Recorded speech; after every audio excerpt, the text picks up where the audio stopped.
Hello and welcome to another video on the channel. Week one is in the books, and what a week it was. Bangers all over the place. Some great performances. We're going to break it all down. I have game by game exactly what happened.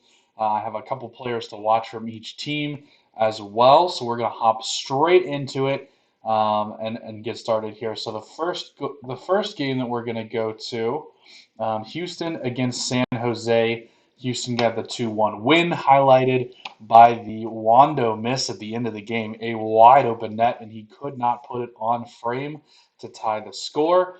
A couple players to watch for each of these two teams. For Houston, I really like Maxi Urruti. He was very good in Montreal. Comes over to Houston, gets the chance to start. I think he's going to be a pretty good playmaker. He's traditionally been a pretty good MLS player. So I kind of like where he's coming from, and I like where he's going to. On the other side, Cade Cowell got a chance to play. I think it was like 60 some odd minutes. Didn't look too bad. First MLS start, I believe. So he's going to start to get some more minutes here as the season goes along. If he turns into a starter long term, he has a lot of potential. I've been hearing about him from all of my San Jose friends. That's the first game. Second game is going to be Seattle against Minnesota. This was a pretty boring game for the first half, 0-0 at halftime. Minnesota, sorry, not Montreal. Minnesota looked like the slightly better team in the first half, but in the second half, it was all Seattle. Raul Ruidiaz absolutely obliterated them. He's going to be the player to watch for Seattle. Absolute stud, playmaker. He's proven.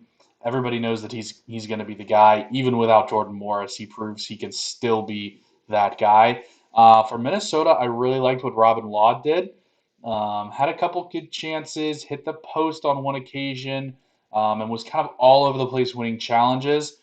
Even though the team got blown out in the game, I do think that Robin Law really showed what I wanted to see out of him coming out from the first game. Next one is going to be Montreal against Toronto. Now, the story of this game is Montreal finishing. They had some absolutely ridiculous goals from some very odd angles. Really didn't create a ton of chances either. Toronto looked a little tired. They obviously have a lot of injuries. They obviously played Champions League as well in the middle of the week. So maybe a little bit of tired legs from that, from an absolute marathon against Lyon in Florida. But as it is, 4-2 win to Montreal. Couple of guys that I really liked. Georgi Mihailovic, I think, is going to be the driving force behind Montreal this year.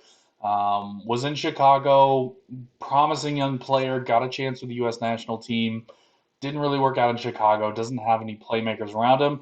Not a much better situation in Montreal, but he's got a fresh start. He's an older, more mature player now, so potentially could kick it on. He had a really, really good game on Saturday.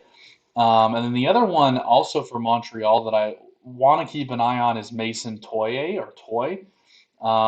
He didn't really get a chance in Minnesota. Minnesota kind of had a lot of talent in front of him, but he's a good young player. Going to Montreal, he's going to get starts, he's going to get opportunities. So I think this is a really big season that he could break out, or we could figure out that he's really not all that good.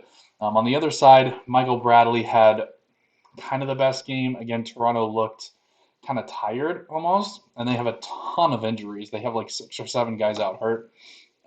So really, Michael Bradley had the best game. He's a solid player, nothing special though. We all kind of know what Michael Bradley is at this point. Next game, Orlando and Atlanta. This was your classic first game of the season. Both teams couldn't pass the ball to each other. Both teams looked sloppy. Joseph Martinez came in late, didn't get to play the full 90, got a little 15-minute cameo and had one good opportunity. Didn't do anything really with it. But overall, like I said, pretty boring, pretty sloppy. So the players to watch, I am watching the fullback battle for Atlanta. Brooks Lennon versus Anton Walks. Once Atlanta gets their other center back healthy, Walks won't be able to start there. So one of those two guys is going to lose game time, and it's going to be a very interesting kind of battle that ensues. I'd say first leg went to Lennon, was a little bit more around the ball, got in 10 crosses as well, so kind of a little bit more active going forward. Now on the other side, Ruan I thought had a really, really good game, was always around the ball, was creating just havoc wherever he went, was always messing, getting in there and messing up Atlanta's play.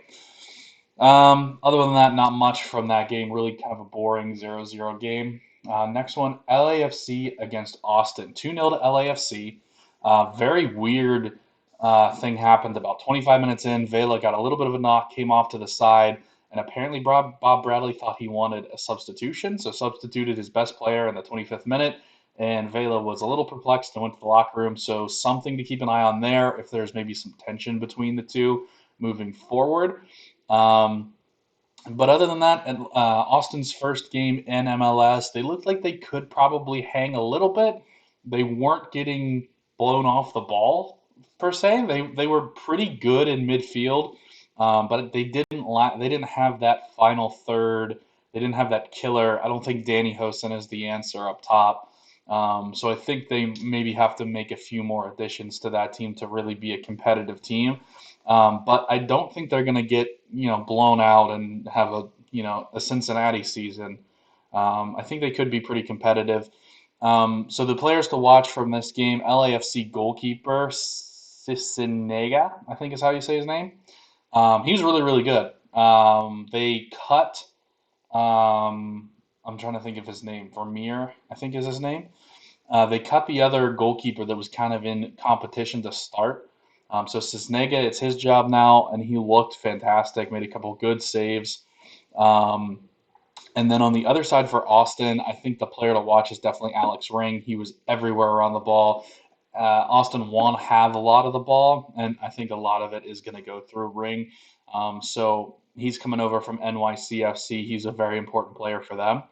Speaking of NYCFC, they played DC United and got beat 2-1. So my boys picked up the win on the first week of the season.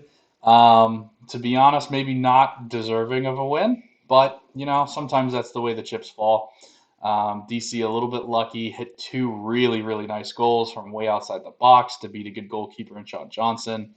New York City didn't really have that punch going forward, though. It wasn't like DC was under a whole lot of pressure throughout the game.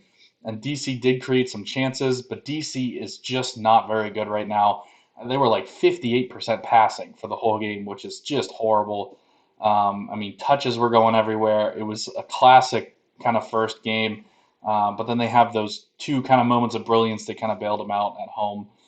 So moving forward, I think the best player until Areola gets back is going to be Julian Gressel, and I think he could actually be a decent scorer in Sorare as well. So definitely want to keep an eye on. He had a really horrible last season coming over from Atlanta United. A lot different style from Atlanta to DC last year. This year's going to be more his style, more on the front foot, trying to create some more opportunities. So kind of interesting to see if he can get back into that form we saw with Atlanta United, because he could be a real game changer if he does that. And then on the other side, Castellanos had a pretty good game. He was the only one that was really making any trouble for DC United.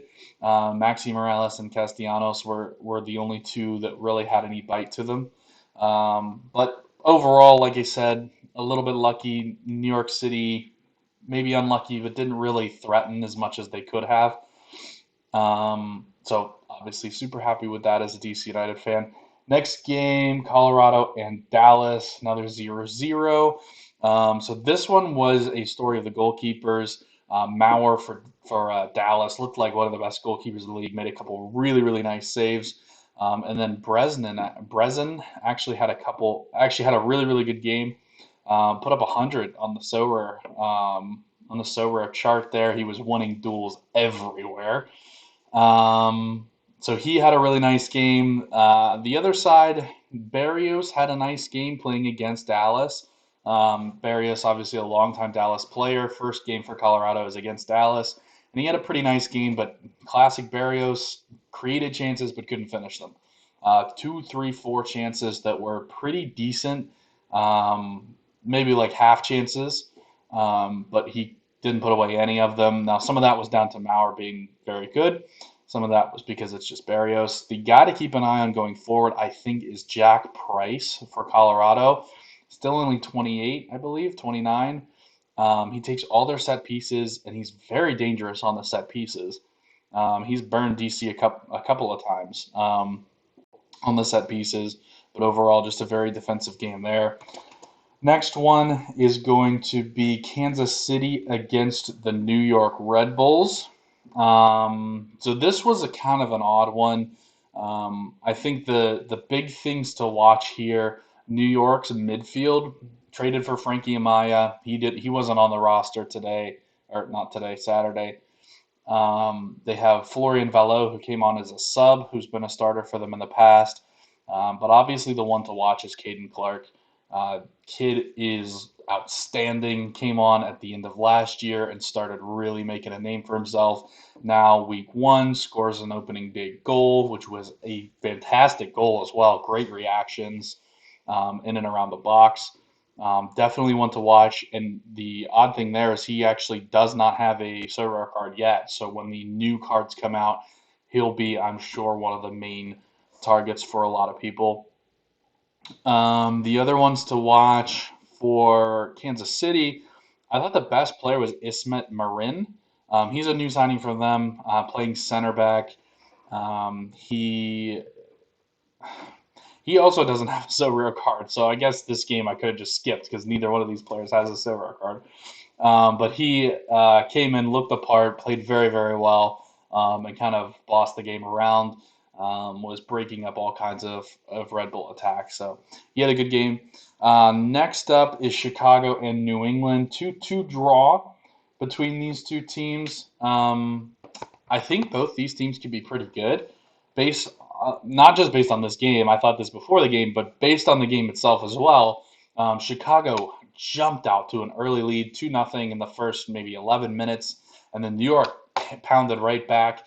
Two goals by the 25th minute. It was 2-2, and then they kind of played it out a little bit more even after that. The forwards from this game are the two that I really like to keep an eye on. Both guys that were kind of preseason ones to watch for me. Chicago with Robert Barrich. He's very good. He's just very good for MLS. I don't know if any MLS teams can contain him. He could have a really good year if he gets enough service. And on the other side, Buxa, we kind of said before the year this was going to be a make or break for him. He had a monster the first game. He was everywhere, breaking up everything, and then scored and I think assisted as well. So he really showed in the first game that he has the potential to kind of break out after coming in last season. 2020 was obviously the coronavirus year. Didn't have a great start to life in New England, but he could really adjust and be a very good player. And then obviously Carlos Heel behind him had a nice game as well. But he's kind of a regular, kind of a guy that you know already. Next one was Cincinnati and Nashville. Score is a bit deceiving here. 2-2 was the final. Cincinnati raced out to a 2-0 lead, and then it was all Nashville from there. So in contrast to last game where it was pretty even after that, it was all Nashville. Cincinnati didn't have a shot on goal after they hit their penalty in the 11th minute. Zero shots on goal. In contrast to that, Nashville had they set their club record for corners in a game, and they did it all in the second half. They had 10 corners in the second half to set their club record. And then they also set the record for total shots in a game by more than 10. I think they had like 34 or 35 shots, which was like 10 more than they had ever had. Um, so they were absolutely far and away dominant, chance after chance after chance after chance, and just could not find the back of the net. And the one goal that they did score was kind of a he tried to cross it, I think, but it just kind of ended up going in the back of the net. Nothing the goalkeeper could do about it. So kind of an odd thing that they had so many good chances, and the goal that they scored to tie the game was a very odd kind of goal. Next up from Sunday, LA Galaxy and Miami. Um, so in this game, LA Galaxy was not good to say the least in the first half. Miami was really hitting them on the counter. Galaxy did have a lot of the possession, but they were doing nothing with it. And then going into halftime, Greg Vanney, I don't know what he said to them, but they came out and were much, much better. Chicharito got 2 goals, which matched his total from last year. Um, so Chicharito could be a breakout here. He's obviously got the talent, no doubt about that. It's just a question of maybe needed a little time to adjust to MLS, and I feel like that's kind of a running theme with a lot of the big signings from last year. A lot of them didn't really work out just because of everything that was going on. So now this year, maybe they kick it on a little bit, and we start to get some of those big name players playing really, really well. On the other side, Miami didn't have a lot of positives. They did play pretty well in the first half, but I keep hearing about Robbie Robinson from all the Miami people, and odd because he was the first overall pick last year. He was the Herman Trophy winner, which is like the best player in college soccer. Went first overall to Miami. Um, and had a horrible season last year. Did not score a goal as a forward in 20 something games. Comes in this season. Phil Neville is saying he has unlimited potential. The coaching staff loves him. They think he's going to take a step forward. He started yesterday, got a goal. He's kind of off the mark. Potentially one that could break out if if what they're saying is true. If they really really like him, he should at least have some talent, being the best college soccer player in the United States. Next one, Columbus and Philadelphia. Two teams that played in the Champions League in the middle of the week. Neither one looked good. They both looked tired. That's kind of a theme with all the Champions League teams. Toronto was bad. Portland was bad. Columbus was bad. Philly was bad. So I mean, they didn't have it. Atlanta was even bad. Um, so those two played to a nil-nil draw. The guys to watch, and this one we're going to take a little bit of a negative approach to the guys to watch. Two guys that had poor games that I still expect to be decent going forward. Zelarayan, not necessarily a horrible game, but definitely not up to his standards. He can be a match winner, and he didn't do a whole lot in the game. And then on the other side for Philly, Anthony Fontana expecting to step up and replace Brendan Aronson. Did not get it done on Sunday. He was, to say the least, not good. Got subbed off after 60 minutes. So he's going to have to pick it up. Period. End of story. We'll see. We'll keep an eye on him, see how he goes. I heard a lot of good things about him in the off season, so we'll see if he can step up and make that happen. But again, Champions League teams just for whatever reason did not look good this weekend. Last one is Vancouver and Portland. Now, Vancouver had a lot of guys hurt, a lot of guys. They had one guy that couldn't get a passport to come to the United States because they're obviously not allowed to play in Canada right now. So they were very short-handed, and they came up with a 1-0 win over Portland. The guys that I was kind of keeping an eye on, Maxi Crepeau coming back off the broken hand, goalkeeper, still only 26, 27 years old, got a good career in front of him, I think. Canada national team goalkeeper played their World Cup qualifier against, oh, I don't remember who they played. They played one of the Caribbean nations, um, maybe Curacao. Um, but Crepeau, Canada national team player, and I think pretty undervalued. He could be one of the best goalkeepers in the MLS.